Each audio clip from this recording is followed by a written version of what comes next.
I think I need to start here. Peace be with you. Let's have a seat. I needed your peace, in case you're wondering why I started there. It's a little out of order with the service. Let me start by thanking everyone for coming today and lining up around the church, and thank you to this amazing cathedral for inviting me here to be with you. If you judged what an honor it is by how much I'm shaking, it's a big honor. But I have to say that I just have to keep remembering this is church just like at home, but not exactly like at home, but it's church, which for me in many ways is home. As I started preparing for this sermon, I was reflecting a lot about my own faith story, my own faith journey, which has been adventurous, we'll say. When I think about my relationship with God, I would describe it as an amazing love story. And I think if we were hanging out with another couple, they might say, wow, they still have that spark. Like, after all these years, there's still passion and commitment. And I think that's true. My relationship with church is a different story. It's been a lot rockier and a lot more difficult. I think if you were a couple who hung out with us, you'd probably say, look, be together, break up, whatever, just choose. You're making us crazy and it's not good for the kids. Pick one. And I was thinking about that a lot. I'm like, maybe I need to go to couples therapy with church. Like, yeah, I'm a social worker, that's what we do, right?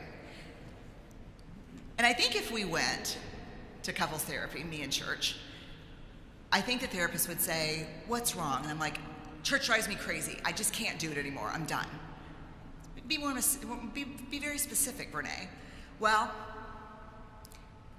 here's the thing. We have to talk about social justice issues or it's not church.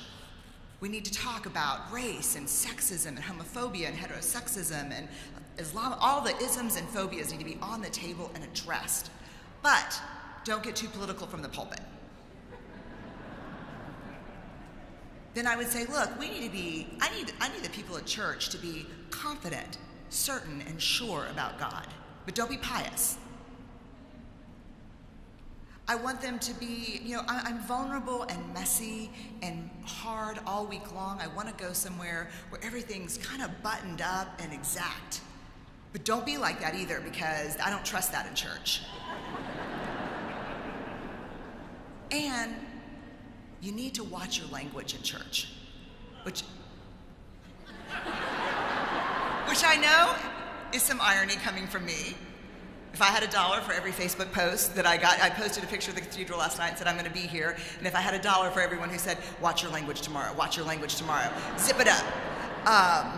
But the church really needs to watch its language. Seriously.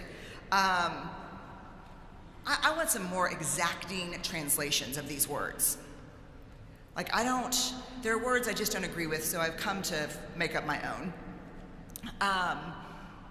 I'll give you an example. My husband, Steve, and I call ourselves born-again Christians because we left church until we found Marcus Borg. And then Marcus Borg brought us back to church.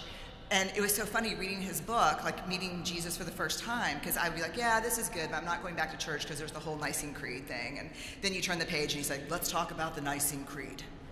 I was like, wow, it's like magic. But here's an example. Like, he argues that when we say we believe in one God, that the real translation of the word believe is beloved. Like, I can be down with that. I beloved one God. And if you beloved your God, right on. I believe in my one God. Because I beloved that God. So I'd like him to get clearer with the language. And I'd like them to be less concerned with my language.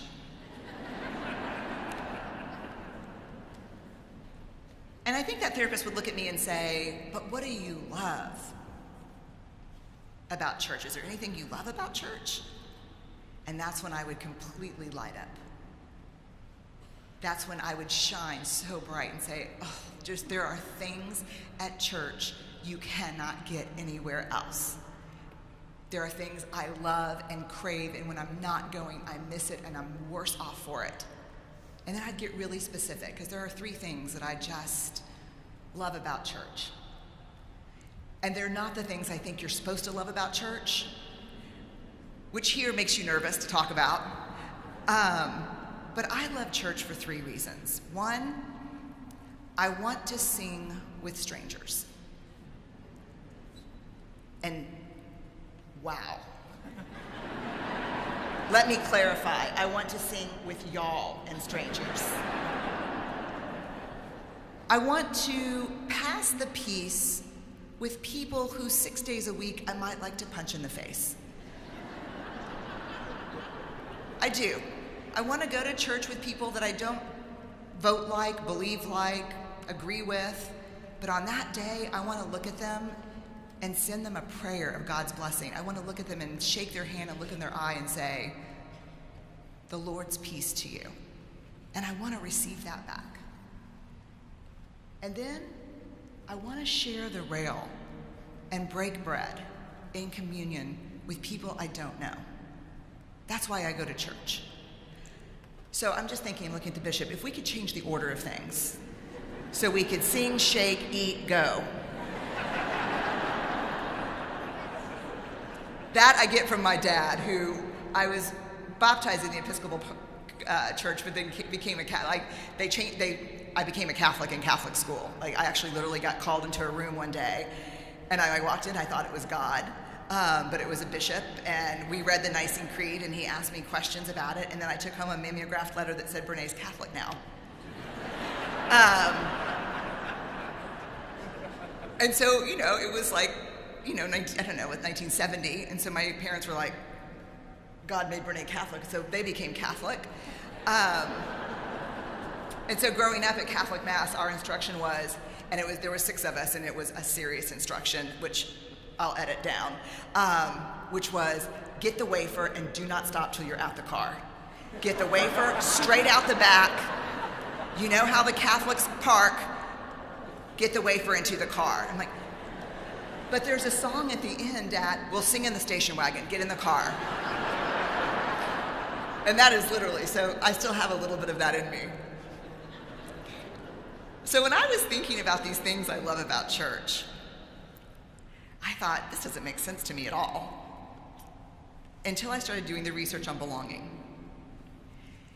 And here's what I found. I found that over the last 20 years, and especially the last couple for us, we have sorted ourselves by ideology into bunkers. We have literally sorted ourselves into factions. We now live with, worship with, go to school with, hang out with people who believe like us. And we have very little interest in people who don't believe like us. And you would think the upside to sorting, you think that, the great part of that is we'd be behind these barricades of ideology with our best friends ever. Except, as we have sorted, loneliness rates have tracked equally with sorting. So the more sorted we become, the lonelier we are. Which begs an incredible research question, which is, why is that happening? And I think it's happening for a simple reason. I think behind the barricades of belief is not real connection. I think we just hate the same people. And I don't think hating the same people is how we connect with each other. I call it common enemy intimacy. I don't know you, particularly like you. I'm not interested in knowing you, but I'm glad you hate those people too. And loneliness, it's a serious, real thing. In fact, in the UK, they just wrote about a study that they have been doing over the last 5 years, where loneliness is an all-time high, and the Parliament has just last week appointed a minister for loneliness because it is a health epidemic. And you think, you're lonely, it's not going to kill you. Wrong. Loneliness is a greater predictor of early death than smoking, than obesity. excessive drinking. Loneliness absolutely kills you. And we're lonely. We're lonely. So when I ask, what do men and women, what's happening to us? And I would define where we are right now in this highly polarized world as a crisis of spiritual connection. It is a crisis of spiritual connection. And I don't mean a crisis of religious proportion, because religion plays a role on both sides of conflict and heartache, honestly. But it is a spiritual crisis. And the definition I use of spirituality in my work, and it crosses every religion, is the deeply held belief that we are inextricably connected to each other by something greater than us, and something that is rooted in love and compassion. I call that God. Some people call it fishing. Some people call it, people call it different things. But I call that God. And here's the thing about the inextricable connection between me and you and the Syrian refugee and the mother in the Congo. It cannot be severed, but it can be forgotten. And we have forgotten that we are inextricably connected to each other. We have completely severed our memory around that. And so when I ask the question, what do men and women do who are able, even in the midst of the chaos that we're in politically right now, men and women who maintain that belief in inextricable connection, what do they have in common? One of the answers was hold hands with strangers. Find moments of collective joy and pain and be a part of them. Pass the peace with people you want a frog in the arm. Come to the rail. Sing. Grieve together in community. And we don't do enough of that. And it's not just around church, it's about music, sometimes sport. Find ways to be with people in communion that you don't know, as a reminder that connection between all of us is real and alive, whether we forget it or not. Then I ask myself, what is the opposite of that? Is it isolating? And it's far worse. It is the scariest thing I've come across in 20 years as a researcher. And that is the opposite of collective joy and collective pain, is dehumanization. And we are in a time of rampant dehumanization. And dehumanization is an interesting thing, and it's a slippery thing. It's interesting when you think about neurobiology. We are neurobiologically wired to take care of each other as a social species. We're not wired to kill and maim and torture and rape and hurt and belittle and shame people. It actually goes against our wiring. So when we feel extreme hatred, or more likely fear, we engage in a process of dehumanization. We take a group's humanity and start moving it outside of what we see as human. And what is the first, because if we move it out, if you move a group of people outside of what you see as human, you have permission to do anything you want to them. But what is the very first part? What's the very first stage of every act of global dehumanization? Language and words. Every genocide in history started with a dehumanization campaign of a group of people. Followed, and that started with words. So here would be my call to you, my call to action from the sermon today. If you're offended when you look on your Facebook page and you see someone calling Hillary Clinton or Maxine Waters the B word or the C word, you should be equally offended if you see someone calling Ivanka Trump or Ann Coulter those words.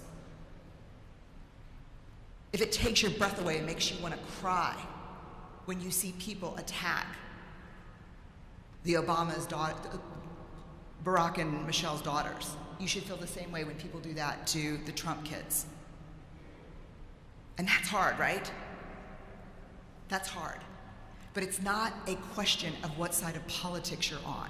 It's a question of what side of humanity are we on. Because if we continue down this path, we will get to the place where we don't see humanity in each other, much less connection, and we will be able to do anything we want to other people, and we're close. And if, like me, you're a person of faith, you're a member of this Anglican communion or any faith, you are called to find the face of God in every single person you meet. And there is really nothing more unholy than stripping the humanity away from a person through language or any other endeavor. It's funny because those moments of collective joy that we're experiencing here, I mean, how many of you had goosebumps, really, show of hands, when the music started and the procession started? And then how many of you at the same time were like, okay, this is too fancy? Right. All of them included, let me just tell you. I'll have to confess, the bishop, and that's high ranking for those of y'all not in the community, leaned over to me and said, you know, we're just people, right? This is fancy for us too. And I was like, yeah. But those moments, but there was a moment of collective joy singing together, right? How many of you are not Episcopalians? How many are you here for the first time for an Episcopal service? Yeah, we're so glad you're here. And that's what I want this church to be, because there's name calling and words that are dehumanizing, but there's also things we do that we need to do better. How we treat people of other faiths from our church can be dehumanizing. Where's the big sign that says, be you, be here, belong? Our debates about the LGBTQ community, they should be done. They should be done. They should be here. You know, what God has brought together, let no bigot pull apart. You know, just, we're done. This is about love. And I am grateful to be with you today. I am grateful to pass the peace with you today. I'm grateful to sing and lift my voice with you today. And I'm grateful to come to the rail with you today. So, amen.